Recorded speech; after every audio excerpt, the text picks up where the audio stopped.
जय श्री कृष्णा दोस्तों, कैसे हैं आप? अच्छे होंगे, स्वस्थ होंगे, अपने घरों में खुश होंगे। आपका बहुत बहुत स्वागत करती हूँ आपके YouTube चैनल पे। आप सबको धनतेरस की हार्दिक शुभकामनाएं। आज मैं आपको धनतेरस के लिए एक अचूक सा उपाय बताने जा रही हूँ। धनतेरस वाले दिन आपने करना क्या है, तो धनतेरस के एक दिन पहले आपने 1 लोटा जल लेना है। उसमें गंगा जल की कुछ बूंदे अवश्य डालेगा और 2 तुलसी के पत्ते डाल के इस 1 लोटे जल को आपने अपने मंदिर में रात्रि के समय रख देना है। अगले दिन सुबह जब धनतेरस का पर्व जिस दिन आप मनाएंगे, उस दिन आपने करना क्या, सबसे पहले सुबह उठ के अपने घर की साफ सफाई करने के बाद नहा धो लीजिए, स्वच्छ हो जाइए और आपने अपना जो मेन गेट है वो जरूर अच्छे से साफ करना है। उसके बाद अपने नियमित पूजा पाठ आराधना करने से पहले आपने जो 1 लोटा जल मंदिर में रखा था उसे उठा लीजिए।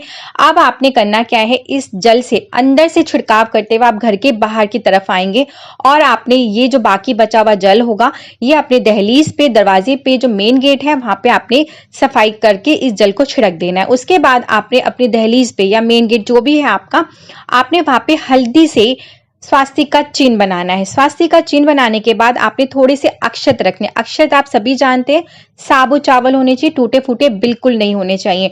तो आपने थोड़ी सी चावल की ढेरी रख के फिर ही दीपक एक उस पर प्रज्वलित करना है। जब हम दीपक चावल की ढेरी पे रखते हैं तभी माता लक्ष्मी उस दीपक को स्वीकार करती है, अन्यथा वो स्वीकार नहीं करती हैं। तो आपने कोई भी दीपक कभी भी रखना है तो थोड़े से चावल की ढेरी अवश्य रखिए। उसके बाद दीपक प्रज्वलित कर दीजिए। फिर आपने अशोक के पत्ते से अपने मेन गेट पे एक बंधनवार अवश्य लगाना है। मैं आपको बता दूं कि अशोक का अर्थ होता है शोक मुक्त, मतलब आपके जीवन में किसी भी प्रकार की कोई परेशानी, कोई शोक नहीं है। आप सभी जानती हैं कि सीता माता को अशोक वाटिका में रखा गया था। क्यों अशोक वाटिका में रखने का कारण यही था कि माता सीता को किसी भी प्रकार का कोई शोक ना हो, कोई परेशानी ना हो। तो जब हम अपने मेन गेट पे जब अशोक के पत्ते का बंधनवार लगाते हैं तो उससे क्या होता है कि हमारे घर में किसी भी प्रकार की कोई नेगेटिविटी घर में प्रवेश नहीं करती है। घर में हमेशा सुख समृद्धि ही प्रवेश करती है। घर के सारे मांगलिक कार्य अच्छे से होते हैं। तो आपने उस दिन धनतेरस वाले दिन ही अशोक के पत्तों से बंधनवार बना के अपने मेन गेट पे जरूर लगाना है और आपने हाथ जोड़ के मन ही मन माता लक्ष्मी को अपने घर में प्रवेश करने के लिए निमंत्रण देना है कि हे माता लक्ष्मी, आप हमारे घर में प्रवेश कीजिए, हम आपको निमंत्रण देते हैं। इस तरह से आपने सुबह के समय में धनतेरस वाले दिन ये कार्य अवश्य करना है। अब धनतेरस वाले दिन सभी लोग बहुत सी चीजें खरीद के लेकर आते हैं।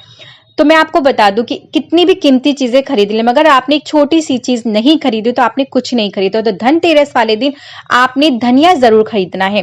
साबुत धनिया जरूर खरीद के लेके आए, चाहे आप 10 रुपए का ही खरीद के क्यों ना लेके आए। तो आपने धनतेरस वाले दिन साबुत धनिया अवश्य खरीदना है। अब आपने खरीद लिया, अब आपने उसे संभाल के रख देना है। इस साबुत धनिया को आपने दीपावली के दिन जैसे भी आप लक्ष्मी गणेश जी की पूजा आराधना करते हैं कर लीजिए। करने के बाद आपने इस धनिया के अंदर थोड़े से सिक्के मिला लेने हैं। 1 रुपए के सिक्के जो होते हैं वो आप मिला सकते हैं, या आपने 7 सिक्के ले लिए, 11 सिक्के ले लिया, 21 सिक्के लेके आपने इसमें धनिया में मिला लिया और ये आपने धनिया माता लक्ष्मी को अर्पण करनी और हाथ जोड़ के प्रार्थना करनी कि हे माता लक्ष्मी, हमसे कोई भी गलती हो उसके लिए आप क्षमा कीजिएगा और हमारे घर में स्थिर रूप से वास करिएगा।